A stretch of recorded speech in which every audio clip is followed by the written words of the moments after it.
말씀이 있는 교회, 그 말씀 전하는 교회, 말씀대로 살아가는 교회, 말씀의 빛 교회.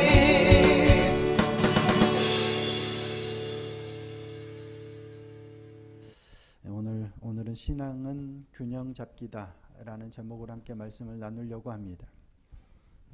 에스라서는 바벨론에서의 포로 귀환과 성전 재건에 관한 이야기를 기록하고 있습니다. 에스라서는 크게 두 부분으로 나뉠 수 있습니다.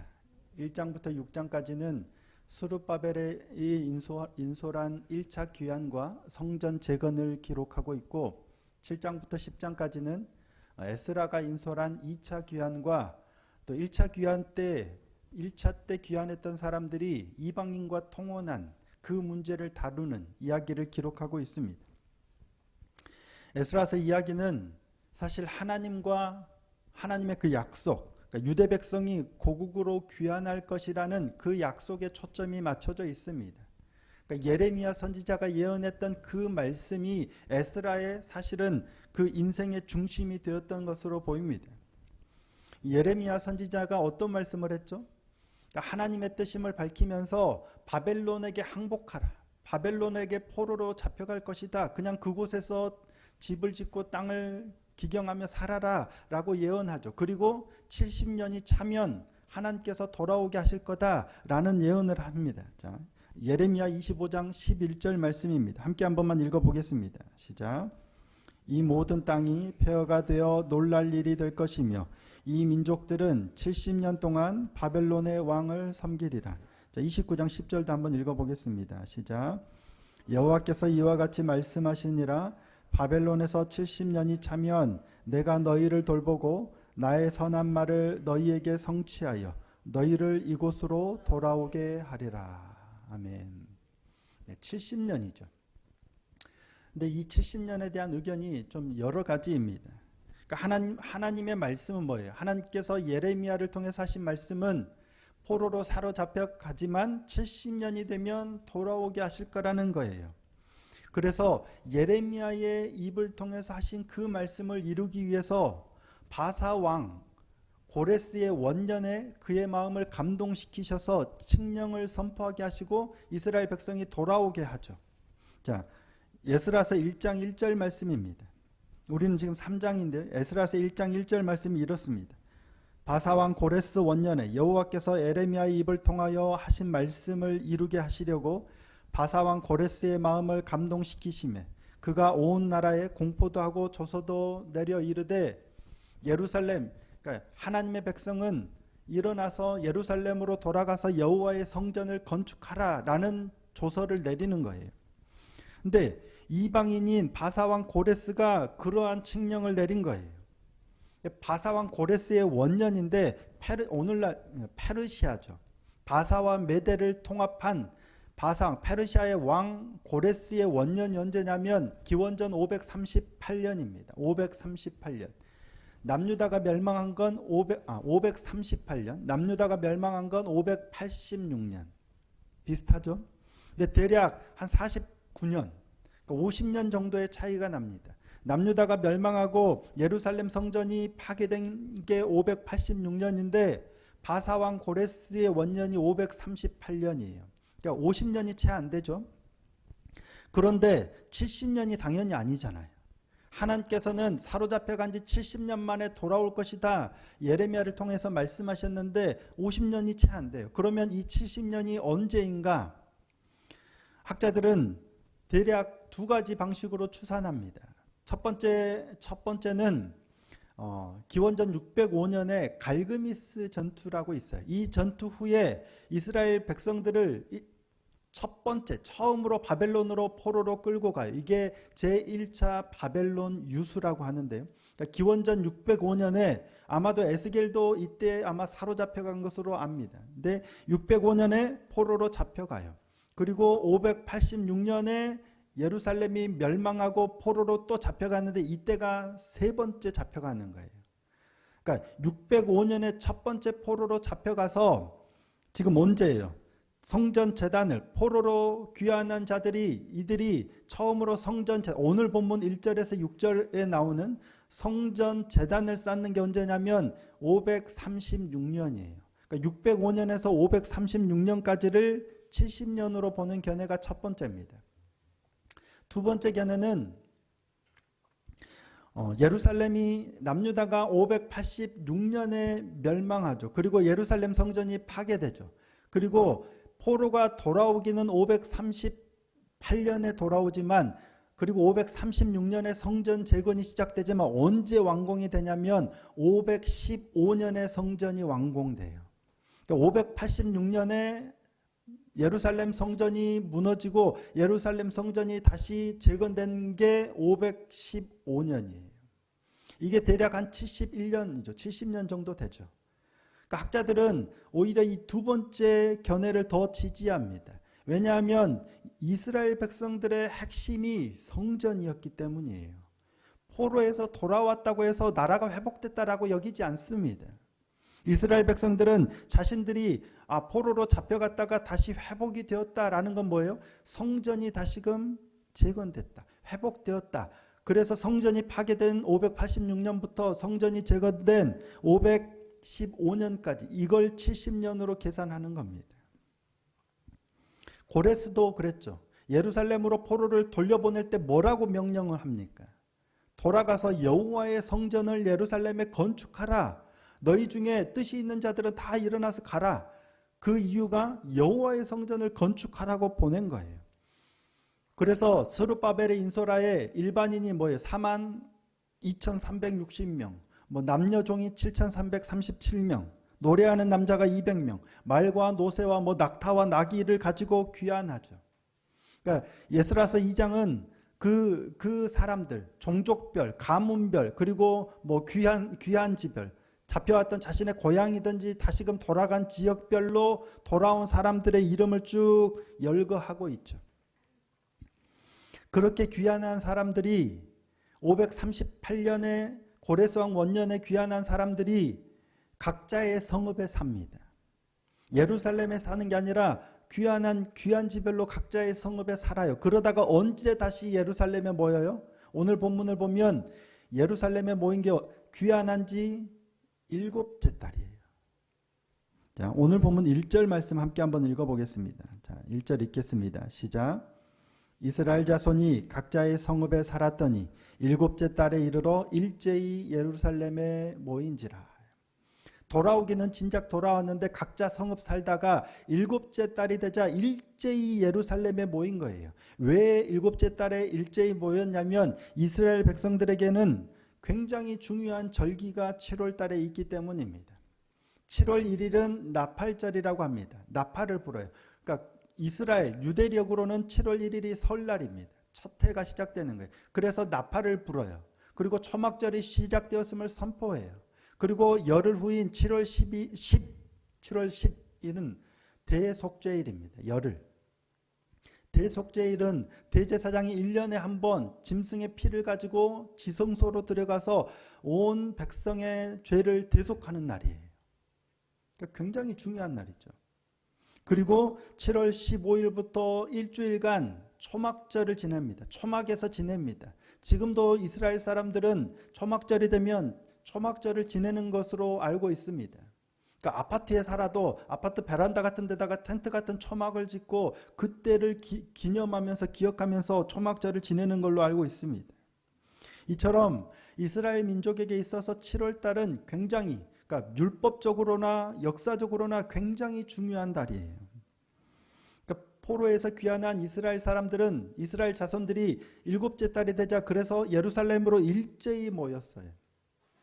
일제히 모였다는 건 사실은 동시에죠. 시간적인 개념이 강하죠. 일제히 다 여기서 일어나서 예루살렘으로 모인 거예요. 하지만 오늘 본문에 쓰인 히브리어 원어는 본문 뜻대로 하면 한 사람 같이예요. 그 말은 뭐예요? 동시에 일어난 게 아니라 같은 마음으로, 그러니까 시간적인 의미보다는 그런 일체성을 강조하는 개념입니다. 한 마음 한 뜻으로 다 같이 예루살렘에 모인 거예요. 왜? 예배하기 위해서죠. 포로에서 귀환한 게 중요한 게 아니에요. 이 사람들이 왜 포로에서 돌아왔어요? 자신들 바벨론에 자신들이 그동안 70년 동안, 길게는 70년이고 짧게는 거기서 태어난 사람들은 몇십 년이겠죠. 그동안 힘겹게 해서 자리 잡고 일구어 놓은 그 재산들 다 버리고 귀환한 이유가 뭐예요? 예루살렘 성전을 건축하기 위함이고 하나님께 제사하기 위함이에요. 그래서 모인 거예요. 그 한마음 한뜻으로 하나님께 지금 모인 거예요. 지금 그들의 마음을 가장 잘 보여주는 표현이 일제히입니다. 한마음으로 다 나온 거예요. 그러니까 바벨론에서 말씀드렸다시피 70년, 그러니까 길게는 70년 동안 포로 생활하던 이들이 한마음 한뜻으로 간절히 바란 건 다시금 하나님의 성전에서 하나님을 제사하는 거예요. 어느 곳에 있든지 하나님을 예배하고 제사하면 상관없죠. 우리도 어느 곳에서 예배하든 똑같아요. 하지만 그럼에도 불구하고 하나님의 성전에서 굳이 코로나가 만연한데 나와서 예배 드리려고 하는 이유가 뭐예요? 그런 마음이 있겠죠. 그들이 바벨론에서 힘겹게 일군 일터나 삶의 자리를 다 버려두고 포기한 채 고국으로 돌아온 건 단순히 고향으로 돌아가고자 함이 아니고요. 그곳에 하나님의 집이 있기 때문에, 그곳에 하나님의 성전을 다시금 건축하고 그곳에서 예배하고 싶은 그 마음 때문입니다. 그러려고 돌아온 거예요. 그래서 7째 달이 되자 그들이 일제히 예루살렘에 모였고 그들은 여호와의 제단을 쌓습니다. 자, 오늘 본문 2절 말씀입니다. 요사닥의 아들 예수아와 그의 형제 제사장들과 스알디엘의 아들 스룹바벨과 그의 형제들이 다 일어나 이스라엘 하나님의 제단을 만들고 하나님의 사람 모세의 율법에 기록한 대로 번제를 그 위에서 드리려 할세. 예수아는 제사장들, 그의 형제들이죠. 대제사장입니다. 종교 지도자인 대제사장이 예수하고 스룹바벨은 행정적 지도자입니다. 그러니까 그 지도자들을 중심으로 예루살렘 성전태에 모인 이들이 한 게 뭐냐면 하나님의 제단을 쌓은 거예요. 그리고 그 제단 위에 아침 저녁으로 번제를 드려요. 자, 오늘 보면 4절입니다. 기록된 규례대로 초막절을 지켜 번제를 매일 정수대로 날마다 드려요. 하나님의 제단을 가장 먼저 쌓고 그곳에서 규례대로 번제를 아침 저녁으로 드리는데 언제부터 드리기 시작하냐면 초막절은 7월 15일이잖아요. 근데 언제부터 번제를 드리냐면 자 6절입니다. 7째 달 초하루부터 비로소 여호와께 번제를 드렸으나 그때 여호와의 성전 지대는 미쳐 놓지 못한지라. 그러니까 7월 1일부터죠. 7째 달 초하루부터 7째 달이 지켜져야 할 절기를 포로에서 귀환한 사람들이 하나님 앞에 회복한 거예요. 그래서 그곳에서 제단을 쌓고 번제를 드려요. 그런데 한 가지 못하는 게 있어요. 그게 뭐예요? 대속죄일입니다. 분명 7월 달은 나팔절에 초막절은 지키는데 한 가지는 못하는 게 뭐냐면 대속죄일을 지키지 못하는 거예요. 왜요? 성전이 없기 때문입니다.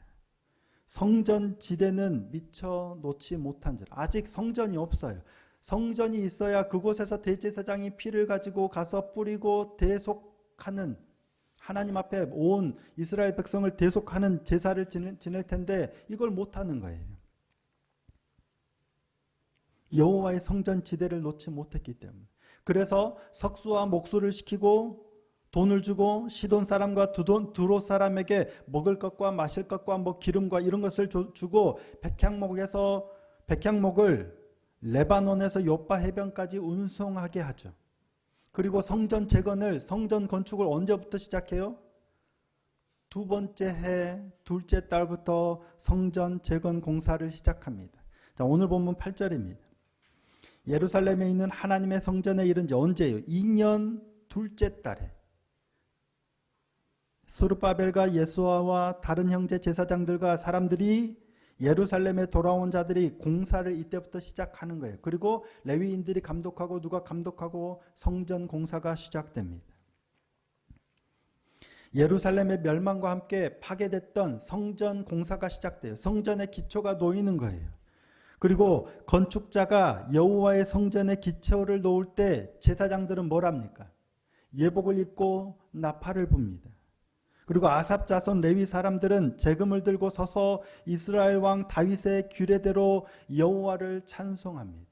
성전에 기초를 놓을 때 제사장들은 나팔을 불고, 그러니까 전쟁에 나갈 때도 하지만 제사를 지낼 때는 어떤 특별히 있을 때 나팔을 불죠.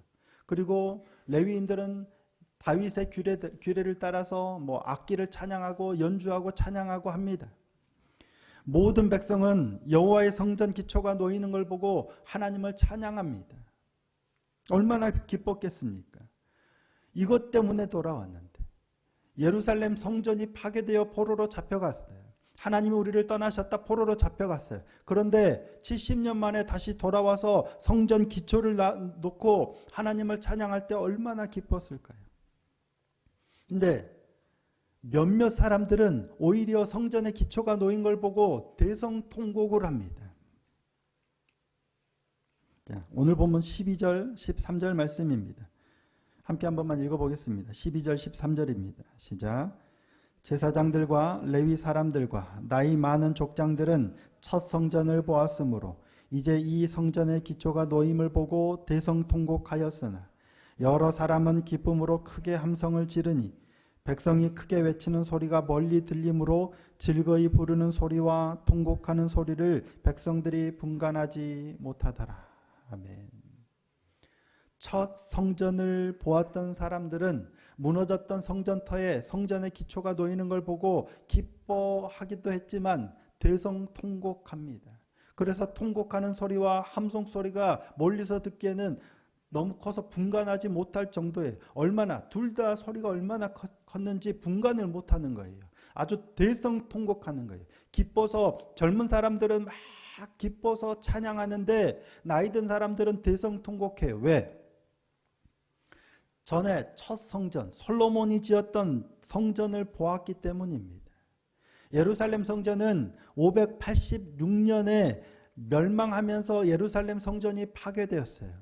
그리고 돌아온 건 538년이에요. 그러니까 약 48년, 49년 정도가 지났어요. 지금 한 70대, 80대 정도 되는 노인들은 한 50년 전에 있었던 일을 생생하게 기억하고 있겠죠.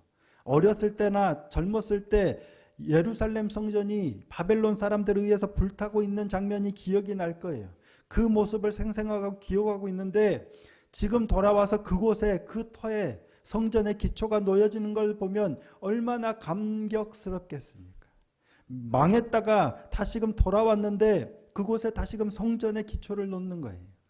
얼마나 감격스럽겠어요. 그런데 이때 대성통곡할 때는 두 가지 마음이 있을 것 같아요.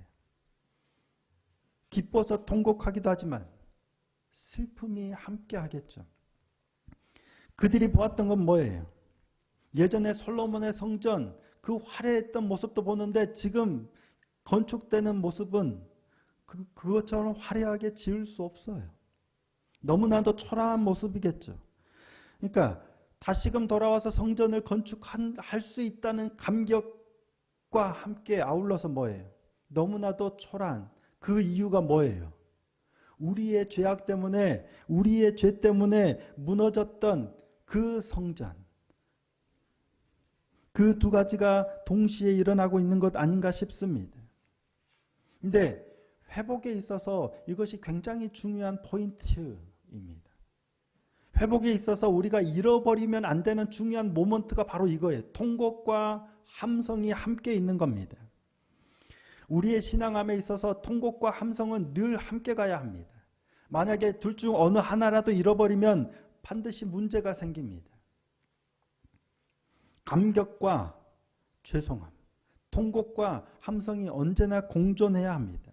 어느 하나를 잃어버리면 어떻게 될까요? 만약에 죄송함을 잃어버리면, 나 때문에 이게 무너졌다 하는 이 죄스러움이 무너져 버리면 어떻게 될까? 너무 잘 됐다, 기쁘다, 감사만 넘치면 뻔뻔해질 수밖에 없습니다. 유명한 영화 대사가 있죠. 호의가 계속되면 권리인 줄 안다. 죄사함을 받는 게 당연한 줄 알면, 호의가 계속되면, 이게 너무 당연한 줄 알면 나중에 죄스러움이 없어요. 내 죄 때문에 이런 고난을 당했고 성전이 무너졌고 지금 이렇게 초라하게 다시 회복된다라는 게 그런 죄스러움이 없고 그냥 당연하게 기쁨만, 당연한 권리인 듯 행동해요. 죄사함을 잃어버리면.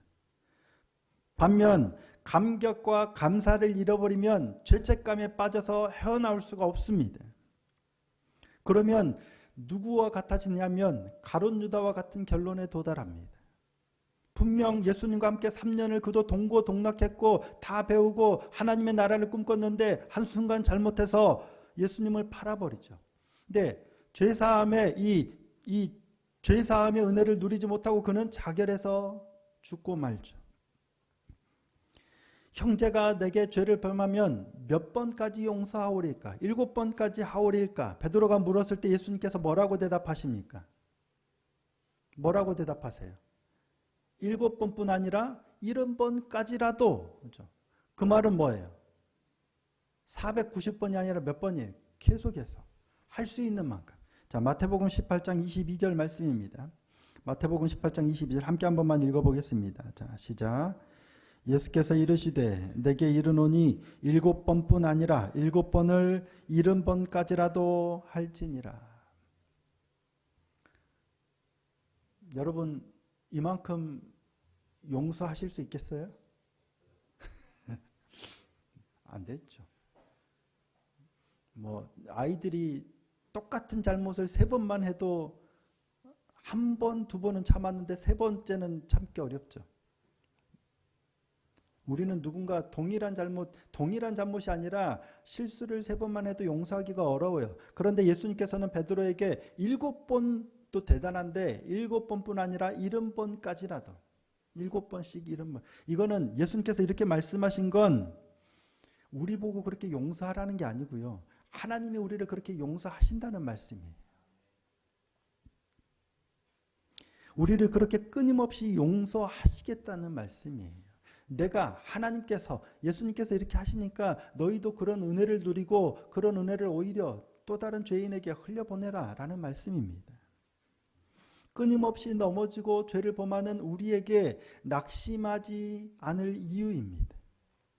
왜냐하면 하나님의 사랑은 우리의 죄성보다 훨씬 크기 때문이에요. 우리가 돌이켜 하나님께 나아가면 언제든 우리를 환대하고 용서하시는 게 우리 하나님이세요. 집 나갔던 아버지 죽지도 않았는데 유산 미리 뺏어서 나가서 탕진하고 돌아온 탕자를 아버지는 달려나와서 끌어안고 잔치를 베풀잖아요. 이게 우리 하나님 아버지의 마음입니다. 죄스러움을 갖되 감사와 감격을 동시에 가져야 되는 거예요. 어느 둘 중에 하나를 잃어버리면 뻔뻔해서 당연한 듯 죄를 막 짓고 살아갈 거고, 감사와 감격을 잃어버리면 한번 이 죄책감이 들어오면 벗어나지 못하고 하나님을 떠나는 어리석은 결과를 맞게 됩니다. 우리 삶에 있어서, 우리가 신앙함에 있어서 이 두 가지가 늘 공존해야 됩니다. 근데 그 기준이 어딜까요? 모릅니다. 기준점이 정확하게 하나로 딱 정해져 있으면 좋은데 아니에요. 어느 때는 감사 쪽으로 조금 더 기울고 어느 때는 좀 이 죄책감 쪽으로 조금 더 기울고, 이게 늘 균형을 잡아가야 하는데 그 균형을 잡는 작업이 바로 말씀입니다. 어느 하나 잃어버리면 안 되는데 통곡과 감사가 늘 우리가 함께 있어야 되는데 어느 때는 우리가 은혜를 좀 누리면 나의 이 연약함을 잊어버릴 때가 있어요. 어떤 때는 또 하나님이 베푸신 감사나 그 사랑을 잃어버리고 내 죄책감에 시달릴 때가 있어요. 늘 통곡과 함성의 균형을 이루며 나아가야 하는데 그럴 수 있는 길이 오직 말씀에 있다는 겁니다. 말씀 앞에 설 때 하나님이 나를 얼마나 사랑하시는지를 깨닫게 되고 말씀 앞에 있을 때 내가 또 얼마나 죄인지를 깨닫게 되는 거예요. 그래서 우리는 죄인이면서 동시에 의인이고 의이면서 동시에 죄인인 줄 믿습니다. 그래서 사도 바울은 이렇게 권면하죠. 선줄로 생각하는 자는 넘어질까 조심하라 라고 한 겁니다. 오늘 우리 삶의 형편에, 우리 삶의 자리에서 너무 힘들더라도, 낙심하지 말고 또 너무 평안하다고 자만하지도 않기를 원합니다. 통곡과 함성이 공존하는 그 자리에서 우리가 바라봐야 할 건 하나님입니다. 정의와 사랑이 늘 함께 하시는 하나님입니다. 이게 하나님의 가장 대표적인 속성이죠. 공의와 사랑입니다. 우리가 죄로 갈 때는 하나님이 사랑으로 안으시고 우리가 또 자만할 때는 하나님이 정의의 잣대로 우리를 돌이키게 하시는 줄 믿습니다. 어떤 상황에 있다 할지라도 너무 슬퍼하지도 않고 너무나 자만하지도 않고 늘 한결같은 사랑으로 우리와 함께 하시는 하나님의 그 손을 붙들 수 있는 저와 여러분이 되기를 소원하고 축복합니다. 오늘 혹시 낙심 쪽으로 기울어 있다면 사랑을 좀 더 누리는 은혜가 있기를 원합니다. 혹시 나의 연약함을 잊어버리고 약간 교만하고 자만한 쪽으로 가 있다면 나의 연약함을 가지고 주님의 십자가 앞으로 나아가는 은혜가 있기를 원합니다. 통곡과 함성이 동시에 회복돼서 늘 그 균형을 잘 이루어서 의인이면서 죄인이요 죄인이면서 의인이라 말씀하시는 의롭다 칭하심을 받는 저와 여러분이 될 수 있기를 예수님의 이름으로 축복합니다.